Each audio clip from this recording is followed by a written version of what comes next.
Eli had ridden many deserts, crossed countless ridges, and faced storms that could rip a man from his horse. Yet nothing had prepared him for the quiet tension of the Comanche lands. The planet Vera 9 was as beautiful as it was dangerous. Red-orange sand stretched to the horizon, interrupted by jagged rock formations that rose like ancient monuments. Human settlements here were few, scattered, and fragile. The Comanche, a proud alien tribe, lived in harmony with the harsh environment. Their tall, slender frames adorned in layered clothing that shimmered under Vera's twin suns. That clothing was sacred, designed for protection, culture, and tradition, and Eli, as a human cowboy, was about to learn just how important it was. Eli had been tasked with mapping unexplored regions, a job meant to find safe locations for new human outposts. It sounded simple at first, but Vera 9 was unforgiving. On his third week alone, he spotted movement near a narrow canyon. A Comanche patrol moved with grace, scanning the horizon. Eli slowed his horse, careful to make no sudden gestures. These were not hostile by nature, he reminded himself, but strangers could always trigger fear. Suddenly, a cry echoed across the canyon. Eli's horse whinnied, but he stayed. From behind a boulder, he saw a young Comanche girl stumble. Her silver and purple garments tore as she fell into a rocky crevice. Without thinking, Eli leapt from his horse and ran toward her. She struggled, small but strong, trying to free herself. Eli grabbed her arm, steadying her, but she recoiled. "Please, don't touch me," she whispered, her voice trembling. "My clothes. They are sacred." Eli froze. He had not expected a reaction like that. I need to help you," he said gently. "You'll get hurt if I don't." She shook her head, but it was clear she could not pull herself free. With careful movements, Eli lifted her, maneuvering around the sharp rocks. Her hands pressed against her chest instinctively, trying to cover herself. Eli felt a strange ache in his chest, a combination of duty, guilt, and helplessness. He was a man used to danger and rough terrain, but not the fear in her eyes, not the weight of her culture pressing down on him. When they finally reached safer ground, Eli realized the extent of her injuries.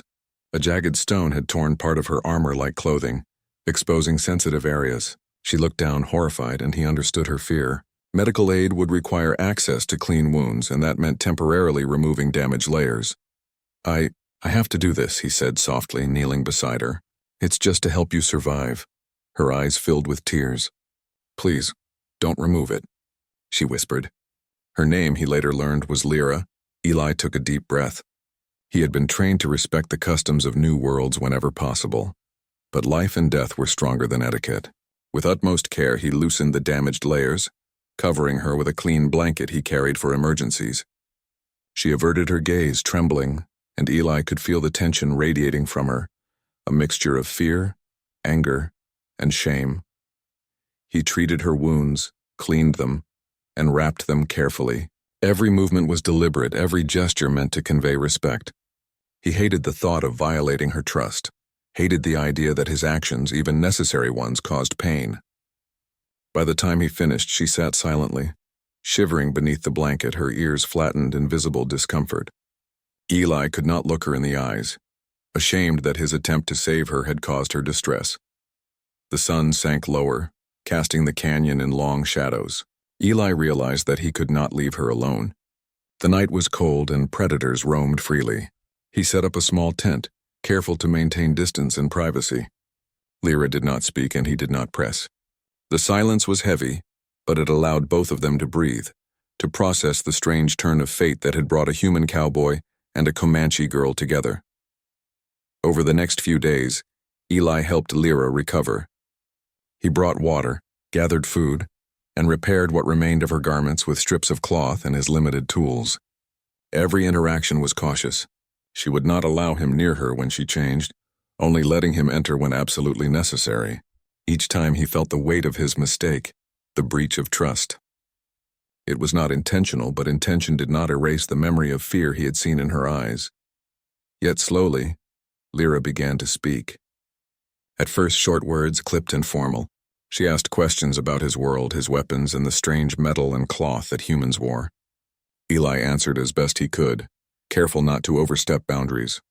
He learned about her life, the Comanche rituals, their reverence for clothing, and their belief that exposure could make one spiritually vulnerable. One afternoon, Lyra brought him to a small grove near the canyon, where her people cultivated herbs. She showed him how they used plants for medicine and ceremony. Her gestures were cautious but deliberate. Eli could see pride in her eyes, a resilience that mirrored humanity's own stubborn survival instincts. He realized that despite the pain and fear, Lyra was not broken. She was strong, and somehow her strength gave him hope.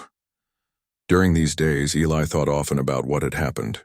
He had crossed a line he wished he had not, and yet he could not deny the bond that was forming. It was fragile, tentative, and built on mutual dependence, but it existed. He respected her, and that respect, he hoped, would eventually rebuild what his actions had damaged. One evening, as the twin suns dipped below the horizon, Lyra finally spoke without hesitation. "You saved me," she said quietly. "Even when it hurt me," Eli nodded. "I didn't want to hurt you. I only wanted you to live." She studied him, her gaze lingering on his worn face, the sunburned skin, the calloused hands. Slowly, almost imperceptibly, she reached out and touched his arm. The contact was brief, but it carried meaning, a signal that while she was wary, she recognized his intentions. Eli felt a warmth in his chest, a fragile sense of redemption. The days turned into a week. Eli and Lyra moved carefully through the canyon, teaching each other in small ways. He showed her how to make simple traps for small predators. She taught him the subtleties of reading the winds and sands to predict storms. Their bond grew, built not on words but on understanding and survival. Then a shadow fell over their camp. Scouts from a rogue human faction arrived, searching for supplies and claiming territory. The Comanche had warned Eli that these humans were dangerous, not just to aliens but to anyone who stood in their way. Eli knew he had to act, but before he could, Lyra confronted him. "You cannot fight them alone," she said, her voice steady. "You may survive, but the canyon will burn. You must choose, leave me or stay and fight with me." Eli looked at her, weighing the danger. He thought of the long journey he had taken, the bond they had forged, and the trust they had built. He could not leave her. "Not now, not ever. I stay," he said firmly. "We face this together." She nodded, a small smile breaking through her tension. In that moment, the human cowboy and the Comanche girl became a team, united by trust, survival, and the fragile beginnings of understanding between species. Eli felt the weight of his earlier mistake, the pain he had caused, but it no longer broke him. Instead, it reminded him why humans endure, to protect, to care, and to connect even in the most alien of worlds. As night fell, the stars glittering like shards of crystal over the red sands, Eli and Lyra prepared. Tomorrow they would face danger together, but tonight in the quiet they simply existed, human and Comanche, learning, surviving, and slowly learning to forgive. The night was heavy with tension. Eli and Lyra sat quietly, listening to the desert winds as they shifted the sands like restless spirits. The rogue human faction was closing in, their lights faint but unmistakable against the horizon. Eli checked his weapons, making sure each one was ready. Lyra stood nearby, her repaired garments flowing in the breeze. She moved with grace, her eyes alert, studying the terrain as if it were a map written in the sand itself. "You know," she said quietly, "I did not think I could trust a human." "Not so easily." Eli glanced at her, a small smile on his lips. "Trust is earned, Lyra. I understand if it will take time." She shook her head. "No, you saved me, yes. But trust is different. It is earned in the fire and the danger. That is how we know a person is real." Eli nodded. He understood. Trust was not given lightly among the Comanche, and rightly so. Humans might have survived on instinct, but the Comanche survived through observation, understanding, and the subtle knowledge of life's fragility. Dawn approached slowly. The desert changed colors, the reds turning to pale oranges and yellows. Eli and Lyra moved to a vantage point on a ridge. Below, the rogue faction's outpost was visible, crude metal shacks, armed humans milling about, unaware of the two observers above. Eli studied their formation, memorizing the patterns. He had an idea, a human strategy adapted to alien terrain. Lyra watched him quietly. "You will fight them," she said. "Alone they are strong. With you here we might survive." Eli shook his head. "We fight together. Your people have skills I do not. Your eyes, your knowledge of the land. We can use it." The sun rose higher, casting long shadows across the canyon. Eli and Lyra moved carefully down the rocky paths, avoiding the patrols. Along the way, they encountered Comanche villagers who had fled the outpost. Eli guided them to safety, teaching them how to avoid patrols and use natural cover. Lyra's instructions were precise, her voice steady and confident, directing her people like a conductor guiding a symphony. By mid-morning, they had gathered a small group of Comanche and positioned them around the perimeter of the outpost. Eli handed makeshift weapons to those willing to fight, while Lyra prepared herbal smoke bombs that could disorient the humans without causing permanent harm. It was a blend of human tactics and Comanche ingenuity, a partnership built on respect and necessity. The rogue humans were alerting each other now, their voices carrying across the canyon. Eli signaled to Lyra, who nodded and released the first smoke bomb. It hissed and burst, thick clouds rolling toward the outpost. The humans coughed and stumbled, and Eli led the charge. He moved with precision, guiding the Comanche fighters to strike in coordinated ways. Their small size and agility gave them an advantage in the rocky terrain. Humans who tried to chase them fell into natural traps, pits, and hidden ledges Lyra had memorized from childhood. The battle was chaotic, but Eli's calm and clear commands allowed the Comanche to fight as a united force. During the clash, Lyra found herself trapped under a fallen support beam from one of the outpost structures. Panic rose in her chest, but before she could react, Eli leapt forward. He lifted the beam with all his strength, giving her a chance to escape. She stumbled but recovered, her eyes wide with gratitude and shock. "You saved me again," she said, her voice trembling. I owe you my life," Eli smiled, shaking his head. "We save each other. That is what trust is." By midday, the rogue humans had been overwhelmed. Some fled, others surrendered. The Comanche survivors cheered quietly, their relief palpable. Eli stood among them, scanning the area for any remaining threats. His chest ached, not from the battle, but from the memory of the moments with Lyra, the trust that had been tested, and the bond that had grown stronger through fire and danger. After the battle, Eli and Lyra walked through the village. She inspected the repairs, her hands moving delicately over the structures. Eli carried supplies, helping where he could, but letting her take the lead. He had learned an important lesson. Respect was more powerful than brute strength. The Comanche trusted him because he had acted with care, not because he was human.